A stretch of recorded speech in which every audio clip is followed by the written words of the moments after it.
What is up, dudes and dudettes of the internet? My name's Scythe and we are back here with some more Diablo 3. Hi, how y'all doing? Hope you're doing fantastically wonderful today. Hope this video makes your day even better, everybody. I would very much appreciate for you to arcane orb the like button for me. Yeah! Just like that. Just like he did.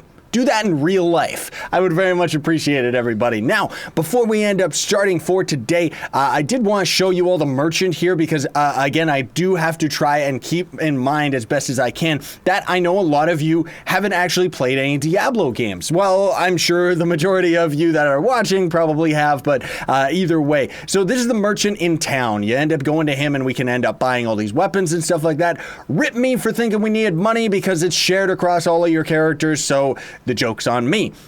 I ended up selling all of my gear and stuff like that. You can, of course, end up buying different sets of armor and everything, which it looks like there is a glove right here, which we could end up getting, but that's a little bit pricey. That's the thing, too, is this game does a very good job making the amount of gold that you actually need very, very balanced. Like, it's like there's a lot of like gold pools that you can leak all your money into, not to mention all of the artisans and different jobs and professions and stuff like that that end up working out, right? And then, of course, there is repairing your armor as well, which I think, yeah, there is just a repair all, but this is all just new gear. That's why none of it actually needs to be repaired. So anyways, we ended up getting Deckard Cain in the last episode.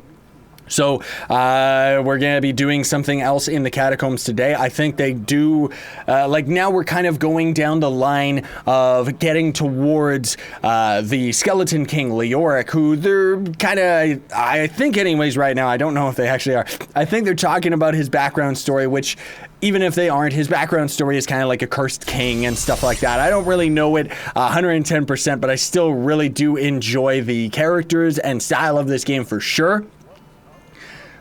I was about to say something that comes into play with that chick right there, but that's okay. She is actually supposed to be Deckard Cain's daughter, and has a very big part to play in the story. I'll just say that much, because I know some people might actually be interested in reading all this stuff. You can also read all of the conversations down here in the corner as well, if they end up getting out of hand, which you can normally walk away from all these dudes and skip all of it, and maybe that'll end up happening a little bit later on because they do give you most of the story anyways, but for right now, who cares? Let's just get out of here. Talk to the blacksmith Hendrig. All right, let's go do it. I'm pretty sure he's actually cursed or something like that. All these other things come into play as well. This one is the Miriam. What are you? What are you? Oh, the Enchanter. This might actually be new to me. I don't think I played the game. Yeah, Transmogrify. I didn't play the game when this was actually in game. So I was reading up about this. Transmogrify is actually changing a piece of equipment to make it look different. It's just for aesthetic purposes and nothing else. Then, of course, there is just training her in general, like her profession. That's where you actually spend all your gold, and as you end up going further and further, it will end up taking different resources to end up crafting. Of course, we can try to transmogrify. No, never mind, we can't. There's different professions where we can end up attempting to do stuff ourselves, and as you end up leveling these characters up, they do end up paying off in very, very big ways, especially the Smith, as far as I remember, was a very, very good one. But yeah, we're not going to be touching too many of those right now early on. We will, of course, mess with them further on in the series because, of course, socketing is a very important part to play, where you'll end up putting gems in your different, in your equipment, and different gems can end up giving different stat bonuses. And, of course, then you can end up, for a price, combining gems to make more powerful gems and so on and so forth, right? So, yeah, that's right. So this guy, we got to go help him, because his wife has been cursed, or something to that effect. Oh my goodness gracious. Hello, other weird zombies. You've all been cursed as well, but that's okay, because I will destroy every single one of you. No problem. This boss is always a joke, because I remember usually you would end up coming to her, or I would come to her in the hard difficulties, and everybody would just absolutely destroy her right away. So I'm hoping that we can do something funny here. I want to freeze her as soon as she ends up coming and transforming into the evilness that she is. Haha! Oh, it didn't work. Well, no, well, rip me. That's okay. We can use our arcane blast and destroy her, no problem anyways. Get destroyed, weirdo! And give me all that piece of gear as well. Ooh, gold. Hello! We just ended up killing her, and I took a spear from her. Ooh, that one's got a lot more damage on. Reduces all resource costs by 6%. Yoink! And that also means that it's not a two-handed one. So if we end up coming across, that one's got a lot more armor. I'll take it. If we end up coming across a shield or something like that, we can also use that as well. Very cool mechanics with all the different characters, being able to equip all the different pieces of gear, as well as still functioning the same as the characters do, you know? Because the barbarian now, he's where a lot of these melee weapons come into play. Ooh, we generated some nice evil bosses that... Oh. Okay, that was easy. I thought that was gonna be like, I was getting all excited for a very difficult battle, but rip me for thinking that it was gonna be something difficult. I'm too used to the hard difficulties, man. It's been such a long time since I played on the scrubber ducky mode. Get out of here, you. Oh, well, at least we do feel overpowered, right? I guess that's always a good thing. So we did end up getting... Aha! So, for our first ability here, this is where things get cool, everybody. I talked about this in the first episode. Now, Magic Missile has its first rune, which increases the damage of Magic Missile. That's why Magic Missile was always one of my favorite for the spell abilities, because it's actually one of the strongest ones that you can have for the mage, because it's single target. And now, as you can see, we can kind of take a little bit of a peek, cast out a shard of ice that explodes on impact, dealing cold damage and freezing enemies, fire multiple Magic Missiles with each attack, so on and so forth, and the amount of customization to all of your characters just goes to an insane degree, because each spell ends up having 5 different runes. And how many spells are there? There's, like, seriously, it's so cool, man. I love it.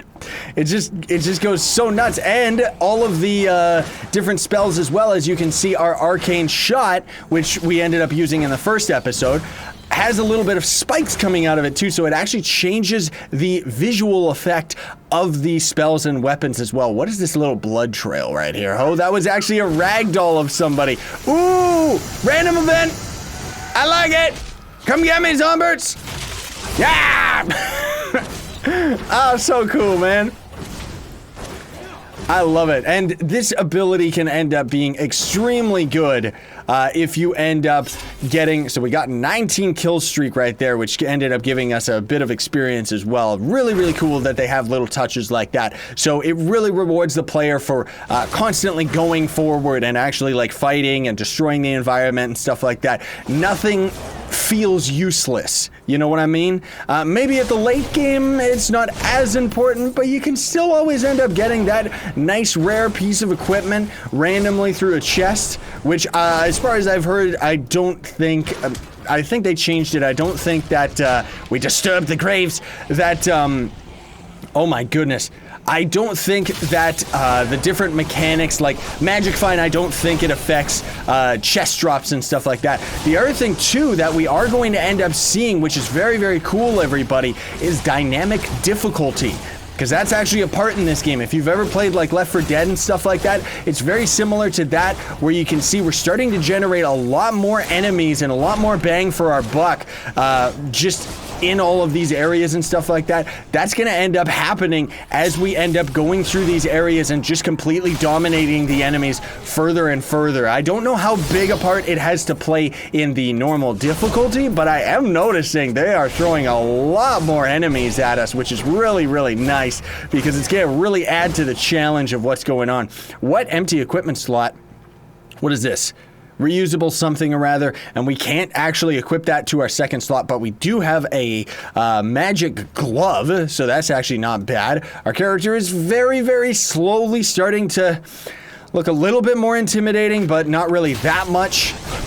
Get destroyed! I love the AoE on this thing. Like, seriously, it's got such crowd control, not to mention the fact that we're causing so much damage with it, which is just insane. Ends up trading off a little bit later, for sure.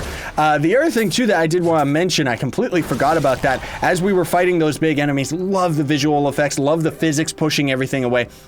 Those big guys that end up having the fish inside their tummies, as they explode, they can actually damage other enemies as well. So very, very cool that each of these different mechanics are actually playing right now. This guy can also sometimes generate with a little bit of lore.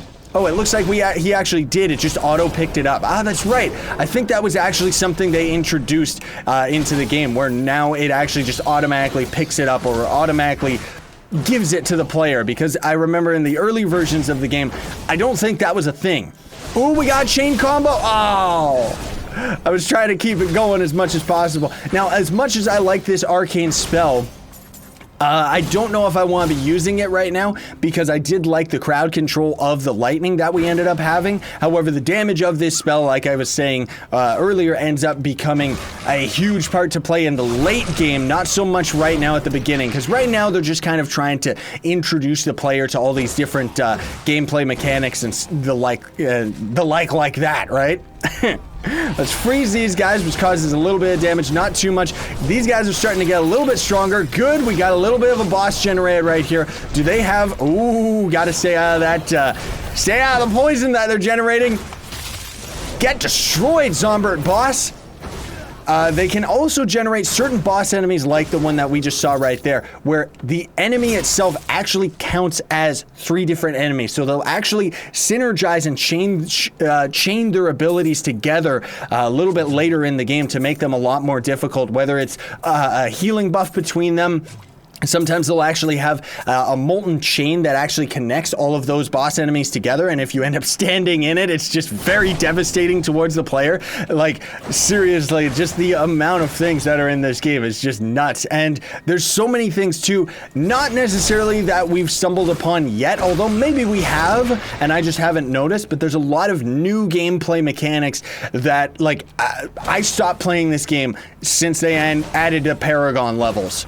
So there's a lot to this game that I'm sure I don't actually know. Another thing too, that you may not actually notice it going on. See right there, we actually got on that enemy. That was a special kill. Now that, as far as I know, doesn't actually play any part in gameplay or anything like that. I don't think anyways. Let's actually take a look.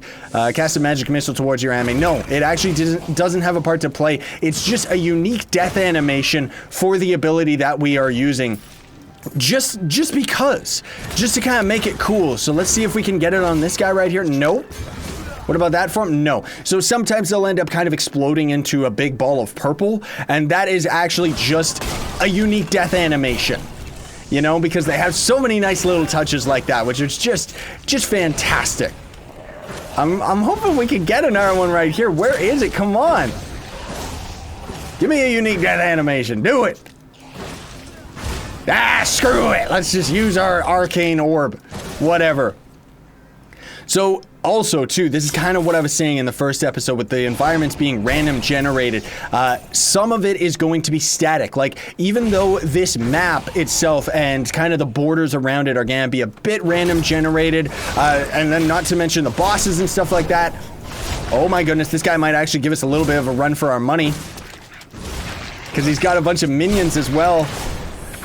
Oh my goodness. We're not taking any damage on him, but I'm really liking my old style of play is kind of coming back into play right here with the kiting, because that was one of the things that I was actually really, really good at and really enjoyed. Oh, beautiful. Got a nice two-handed sword as well. But yeah, so the difficulty increase means that we also, I'm pretty sure, unless it's random generated, someone correct me if I'm wrong, I think you end up running across more boss enemies as we're playing better. No, that might not actually be true. But yeah, so the environment is generating randomly, meaning that to a degree. So it's like this area right here with the pool of reflection might not generate for somebody else that's actually playing through here. Ooh, it's actually an experience shrine. That's actually really good for us, especially right now at the early game, which experience shrines are always really, really good. It's either way. But that's the thing too, is what I'm kind of trying to get to the point as this spot right here, this next part of the map, the next intersection, let's call it, this always generates on this side of the map. So even though the maps themselves are random generated, the way that they generate is kind of out of a select group of kind of like, view the map as chunks, okay? And that might make a little bit more sense. So we actually have our waypoint here. Now, oh, pardon me, water went down the wrong tube. This part can potentially end up taking a long time, where we have to go into each of these crypts. There's a couple of them actually generate around the area before we can go to the next zone, and we're trying to find the proper one. Like, all of them are actually called Defiled Crypt, while only one of them is actually the right one, as far as the quest progression is concerned, which... that's okay, we're still gonna, like, look at all of these and get them all on the map, and then, I'm gonna warp back to town, deal with stuff, and, yeah, we're gonna call it here for today, everybody. So, let me destroy this guy. Thanks so much for watching, everybody. Very much appreciate it. Hope you enjoyed the episode. Hope you've been enjoying the series up to this point. And, yeah, have a fantastic day, sayonara, and stay epic.